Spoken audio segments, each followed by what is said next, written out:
Hi guys, Crispin Sanford here from the film shoot with another episode, this time looking at pre-production as the next stage in the efforts you're making to build out the career that you envision. So in the initial stages, we've talked about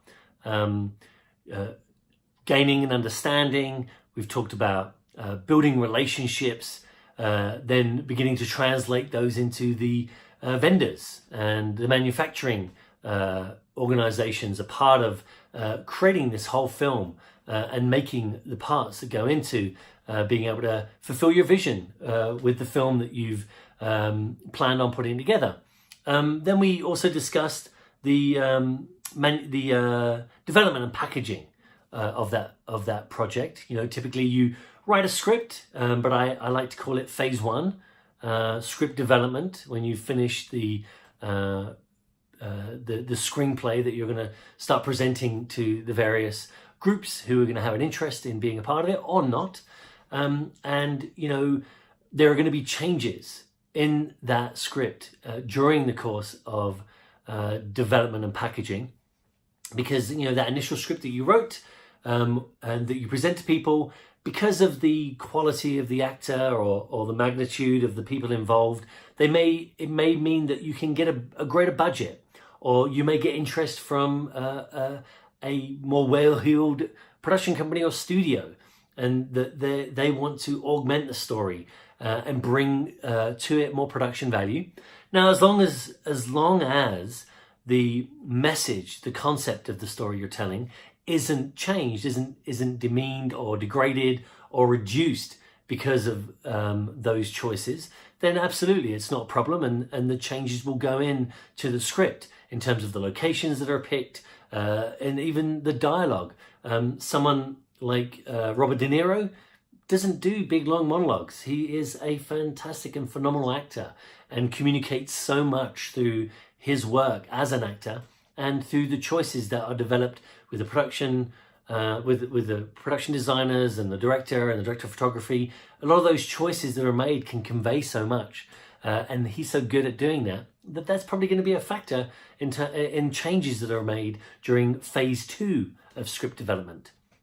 Now, a lot of these points that I'm bringing up, a lot of this work, it's important to remember that you're delivering at the level that you can now, right? And that the message and the power of that message is far more important than aiming at some sort of superficial accomplishment, landing an actor or shooting in a certain country for an incentive.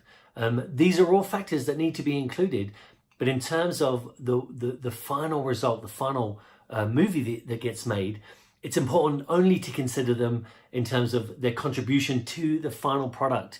Whether you get an actor in another movie because you did a favor here shouldn't have anything to do with it, because it's the final work and how it represents itself in the long run that is going to be your legacy. It's going to be your reputation as a filmmaker, and is going to attract any of those people that you might want to work with. It's the quality of the work. Remember not to get political. Remember not to be engaged in a tit for tat, particularly at the stage of packaging, you know, where you're developing and packaging the project, as well as putting together the final deal during pre-production, you know, the phase we're talking about now. And pre-production, that's all the work you're doing in preparation for principal photography. It's, you know, everything that ensures that you have the equipment, the materials, the resources, where everyone's going to be staying, all of the various set pieces or pre-recorded sound or anything that needs to be done and needs to be guaranteed in the lead up to and for principal photography, that whole period of principal photography. That includes you've got to make sure you have covered sets available in case it rains on the day you're there to shoot, or you got to have enough room and enough wiggle room in terms of the number of days required to shoot, so that, you know, with delays brought by weather, if it's absolutely vital you have a certain location, then you can handle and manage those delays.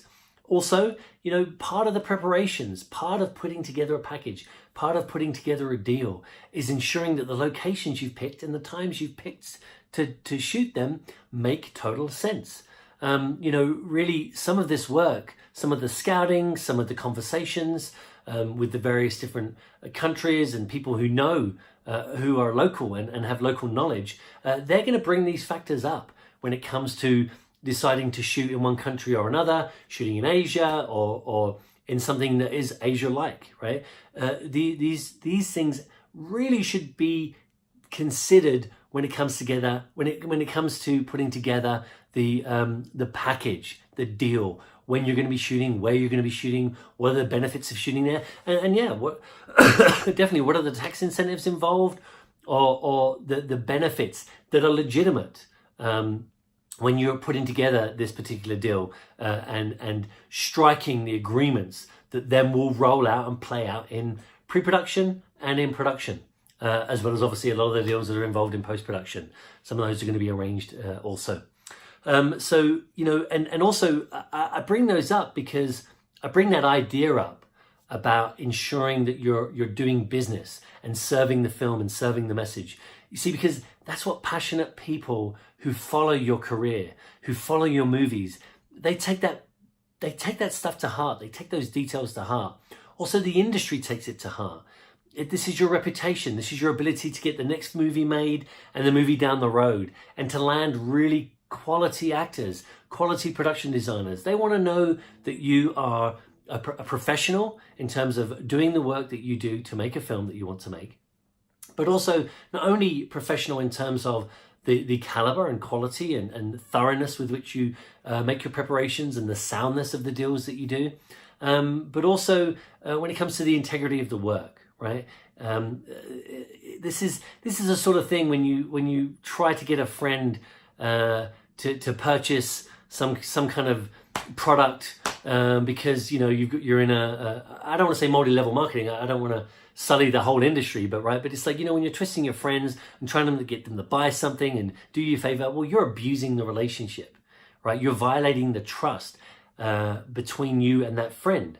You're crossing the line, and this is very often what people leave unspoken, but they stop being your friend, when you pressing them and pushing them just for the sake of money, for a deal, for a close, for a sale, right? So you want to make sure that, people can talk bad about you behind your back. I mean, that's going to happen, but just don't yourself engage in any of the questionable tactics.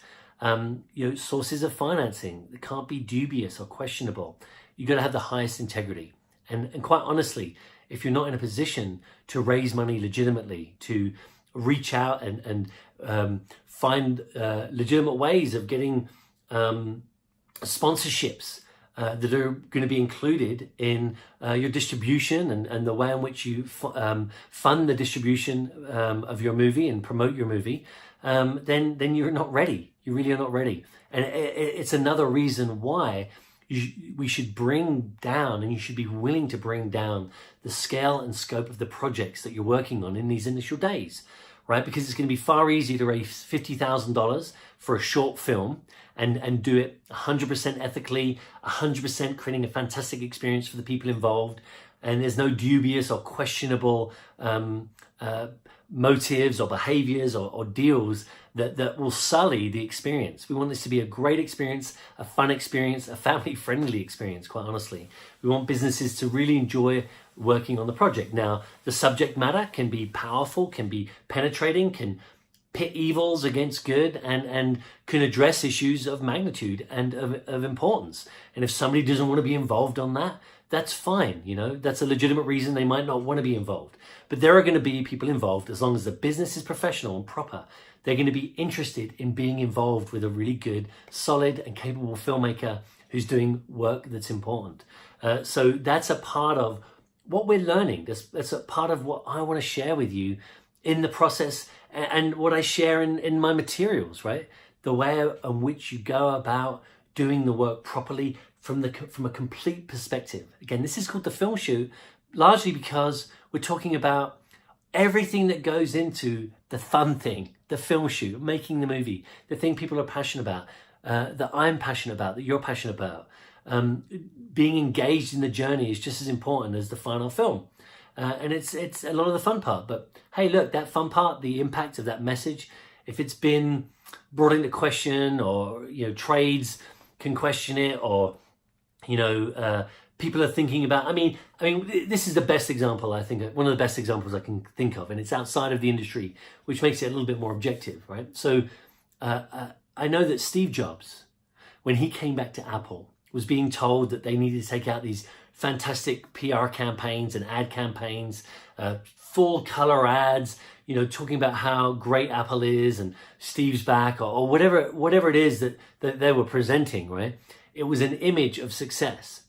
And Steve Jobs basically said, no, we can't be projecting an image of a success and spend all this money, invest all of this money, this gold, which we don't have, in glossy ads and these high image, high status, high brow powerhouse ads. If within the other pages there are articles having legitimate gripes about the distribution of the product, the quality of the product. If people are writing articles inside, journalists that are decrying and rightfully addressing the failures and the wrongs involved in Apple, those ads will mean nothing and they will fall on deaf ears. It will not work. Far more important to invest the time and the energy and the money and the resources into making a damn great project, a damn great product. Being able to ensure the work is done, the training is done, to deliver fantastic service. Far better to work on local ads, local promotions that are involved in the long-term strategy and building the relationships with people that have been, if not totally destroyed, almost totally destroyed by the failures of Apple. And this is the same thing. You want to build a reputation of doing good business, of putting the work first and putting the message first. It's just practical. People talk about, it's just business when they do somebody in. That's not what I'm talking about at all. I'm saying do good business because it's good business and it's the right decision to make. And manage expectations in the beginning of your meetings with people. Always talk about looking for a project that works, for a script that's right, that's finished, for a package that works. So that, it's not like this is a do or die moment with a talent or a representative of a talent. Just talk about, the person wants you, like there was a period, this is a good example, in the movie American Psycho, where at the time I was working at Warner Brothers, a long time ago. I've been on this journey of study and understanding and learning about this whole industry and how I'm going to navigate it to a finished product, a great product I'm proud of, and the ability to continue to work with good people and do great work. I've been on this journey a long time, but I remember when I was working at Warner Brothers Studios, people were talking about it, that, American Psycho, it's a different experience now that I've got a wife and child watching it. I was a little bit shocked. I love that movie and I've seen it many times, but it's a little different perspective when you're married with children. But nevertheless, quality film. I really enjoyed it, particularly when it came out. And there was talk that Christian Bale, who'd been very much involved in this project, one of the reasons why it moved, that Leonardo DiCaprio was looking at coming in to do it. And that's a totally different movie. It really, really is. And the quality of the work and what he saw for it, I'm sure, there was a vision, but it would be a totally different movie and it would be changed. And I personally don't think that it would have been a right move in terms of the way in which this project, this movie, this story was going to end up. I think it moved away from enhancing and magnifying a project. And it would have been this value add way up out of the shot, right? Out of the shot. In terms of what he could bring and maybe the money. And I think they would have lost the point, lost the plot, lost the message, lost the quality that made that film such a great movie, independent film at the time, right? And that's kind of what I'm talking about. If you don't see it, if you don't agree with me, tell me why not. Argue with me about it. Argue your point. Put together a package that really will do the job. And hey, maybe I'll sign on. Maybe I will agree with you. But when I heard that it actually was, they were sticking with Christian Bale and they were going to continue to make the movie that they intended to make, I was like, all thumbs up. That sang to me. That spoke to me personally, in my soul. It was a gut reaction to that. I remember being on the studios across from the commissary. Well, not the commissary. There's a kind of a food stand where you can get burgers or fries and stuff. I remember standing there and someone telling me that I think they were in a golf cart and they mentioned it to me. And I was like, oh, yeah, this feels right, right? You want people to do that. You want people to say that about you and about the decisions that are made. And this is the discipline of being involved in making films and working them on a small scale, you know, so you don't have that burden, that pressure of having to come up with money. I mean, some people think that kind of pressure is great, but until you are a disciplined and well-oiled machine, until you've got backup and contingencies and a war chest of relationships and gold, right? That can ensure when the pressure's on, you're able to deliver through the departments, through your hair and makeup, your production design, your cinematography, your actors, you know, your ability to make decisions under pressure on the set, on the day. Spielberg talks about this. He talks about wanting there to be a sort of a bit of pressure on the day, and that you know, despite all of the preparations that he does in extensive preparations, there's a kind of joy in finding a place where, oh, you're uncertain, you have to be creative, right? But that's in a different league. That's where this guy knows 100%, 200% what he's doing. I mean, the guy is an absolutely spectacular filmmaker, right? So you put him under pressure and the results are going to come out. If you're not as disciplined, you don't have to be that disciplined, but if you're not a disciplined filmmaker that's so comfortable with the tools and the levers of the film production, you know, and those are included in all of the stages of filmmaking, you know, for this film and then rolling out into the next film, right? If you've got the confidence and discipline along all of those levers, when the pressure is on, you're going to be able to pull the levers, and your competency and skill to do so will result in a quality film, in a great production that everyone enjoyed and everyone had fun. And that's what I'm trying to say here. So when it comes to this point in the production, pre-production, right? Everything is set up to ensure you've got the movie deal. You've got the deal, the package, what's going to be done. Now you have to get the contracts, sign the contracts, schedule the dates, schedule everyone to show up on the day. And this is where you're doing some of the scouting work, some of the prep work, some of the detailed work, sketching out, you know, where the generators are going to go when you're out on location, so the engines can't be heard during shooting. This is mapping out the several days of shoots on location, ensuring that the equipment and the trucks, everything that's going to be film related, isn't going to have to be moved or relocated just because you're changing from one angle, from shooting from this direction to shooting that direction to get the reverse shots and to get your coverage. What a nightmare! You know, this is the pre-production is just working out. You know, some of this is probably thought about when picking locations, of course, and doing prep and thinking about where you're going. But in pre-production, this is the period where all these decisions are being finalized, right?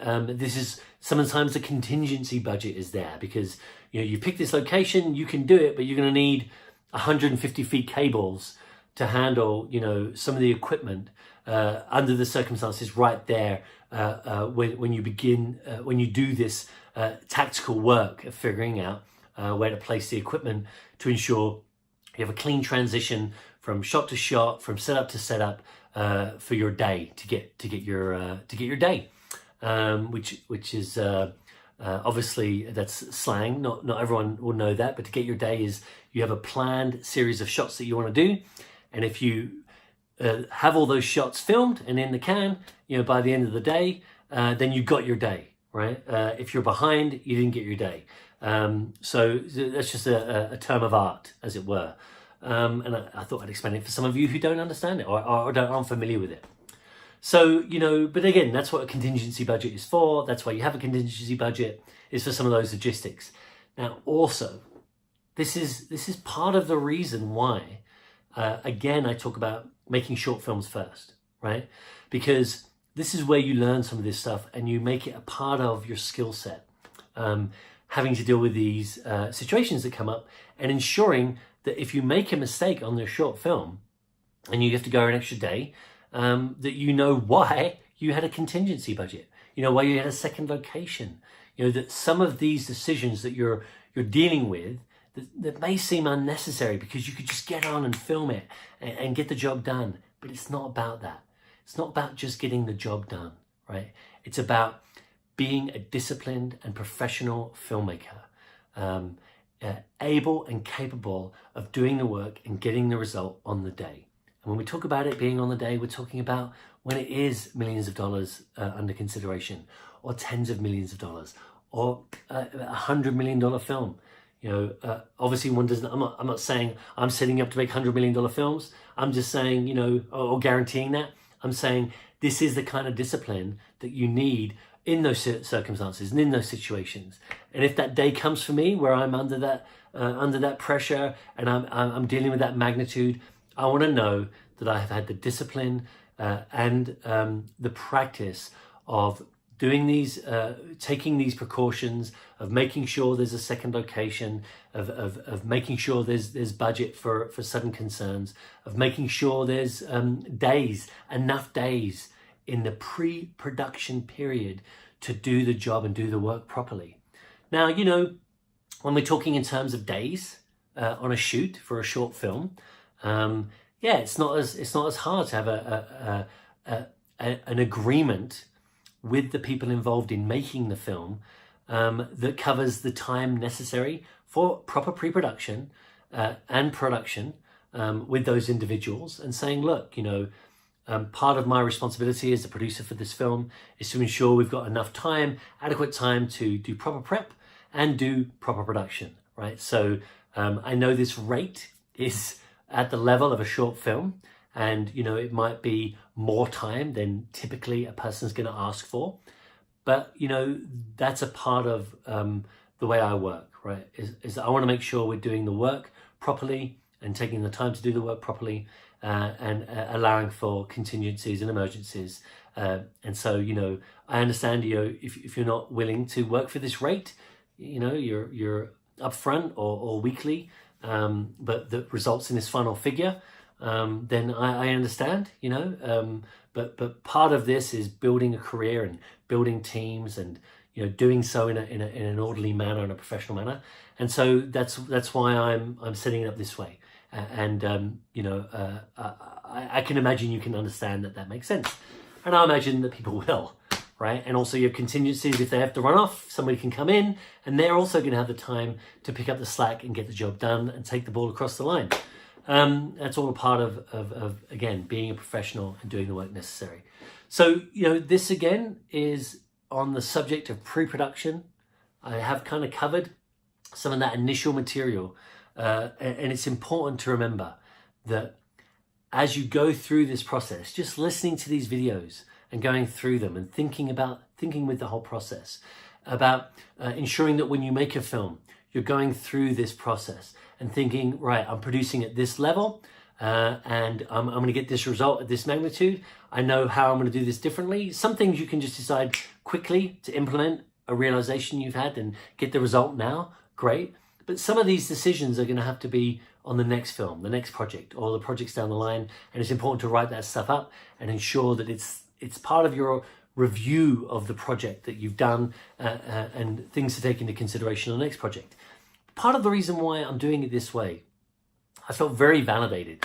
There's a book that I had read when it came out. It's called Who is Michael Ovitz? And he was a very controversial figure in many ways. He was very often the number one most powerful person in Hollywood for many years, back and forth with him and Eisner. Again, I'm revealing my age by bringing him up. I read his book and found it very insightful. I had the good fortune when I would do temp work in the entertainment industry and cover for executive assistants. I did have the privilege of working in Michael Ovitz's office. A couple of times, covering the desk of his executive assistant. And I thought that was an absolute dream. I know his reputation was different when I worked there, and he was no longer in that position that he'd created, but it was definitely, this guy accomplished a great deal. And that is what I want to talk about. The value of what he did that worked, not some of the things said or the fighting or the political maneuvering or mistakes he admittedly made. In his book, he admits to making some mistakes. But what he did, what he brought in to this industry, this is just known, right? Is he did bring power to the artists, right? He brought power to actors and directors, to the filmmakers, to the writers, because he changed the industry, right? It was CAA that completely changed. It was a paradigm shift in the industry, and it was a whole new opportunity for really great talent. You know, it's not surprising that they jumped on it and that CAA ended up having the top talent in the industry, because, you know, the thinking was that you're putting together a package, right? If you put together, like, there's an actor, a big actor who has a passion project, that thing can be pushed down the line and pushed down the road and pushed down the road endlessly, and was by the old industry. They had control, they had power, they had green light authority, and they picked you, and they called around who they were going to work with, you know, and they could put pressure and squeeze and put the squeeze on your nails, to, you know, get what they wanted. But when you had CAA, who had the script, who had the director, and who had a star who wanted to make this passion project, you know, whether it's The Color of Money or Tootsie, right? I mean, mind you, I think he put pressure on Stanley Pollock to direct that. What was it? What was the movie? The Firm. You know, but I love that Firm. So it wasn't that he wasn't putting the screws on people to, you know, entirely. You know, sometimes that obviously brought about some of that reputation. But what I mean in terms of the industry, though, the studios, right, the big powerhouses, when he worked with talent, finding out what they wanted to do and the work they were passionate about,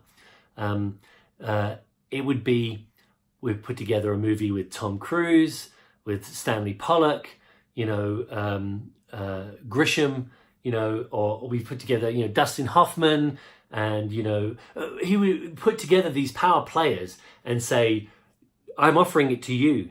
Do you want it? Or am I going to give this fantastic project with these A-listers and our machine able to bring the market to, you know, the reporters and the industry reporters and the trades? Like, they have a lot of power and clout in maneuvering and providing support and information that the press feed on, you know, trade press feed on, and then spreads out into the world, you know. So, you know, do you want us to bring this complete package to you, right? Or we have it, do you want it? Because if you don't want it, we're going somewhere else. You know, you have till tomorrow to make your decision. Oh my word. Okay, we'll do it, you know, whatever the cost. That's why he got $5 million salaries and $20 million salaries for his clients, because it was no longer the industry in control, the talent, the creative individuals were in control, and a lot of those projects won Oscars. So, you know, in the end, the machine perhaps went off the rails to a certain degree, and things are now in the hands of hedge funds and investment bankers and all sorts of things. But the point is this, is when you put together a whole package, right, in the development and packaging phase, when you put together when you schedule out in pre-production all of the things in a way that ensures the quality of the work and the final result, when you become known as doing great work and not sacrificing the work and the final result for petty, you know, tit for tat, or scratch my back, I'll scratch yours, or, well, if you do this, you'll get that. It's like, no. If you are known for the quality of your work and your passion and the focus on the power and the quality of the work, then people will come to you, right? And when those films come out, when your projects come out and people are reviewing them, you know, because they finally hear of you and they look at your other projects and they hear the stories that people are talking about and the various film festivals you go to and the press that are there and the stories that are generated and are garnered and the whole resource and the armory and the weapons and the tools you gather and put together as you're building out your career with this thorough, careful consideration for making this film and rolling it out, and the considerations for your next steps in the industry and these newer relationships. When people know your care and concern and focus and attention to your work and craftsmanship and to the result, you won't have to scratch anyone's back. Talent are going to be coming to you. People are going to want to work with you, and they're going to want to be the one that gives you your opportunity to make your first independent feature that you wrote. By the way, it's not always easy to get a script that isn't being ordered, that you write, a speculative offer. It's not always easy. It's hard. It has its ebbs and flows. But when people come to you because of the quality of your work, they're going to want to fund and put together a package that is your script, right? When people are looking for a director, lots of independent directors go on to make huge Marvel movies, right? But they're going to consider you because of your professionalism and because you're focused on the work. And that's what I'm trying to do for myself. That's what I recommend you do for you. And that's what I want to build, and that's part of what I want to share with you in terms of the message in these videos. In these pre-season videos, in the lead up to actually finally putting together and doing the work for a short film that I'm going to get made. All right, guys, that's it from me. Thank you for watching, and hope to see you in the next one. Comments below. Give me your responses, your thumbs up, or your heart, or your frown. Just share, engage. Come on, let's do this together. Let's be engaged. Let's put ourselves on the line in order to be in the race, be in the game, right? Do this. Let's do this. All right, guys. Bye now.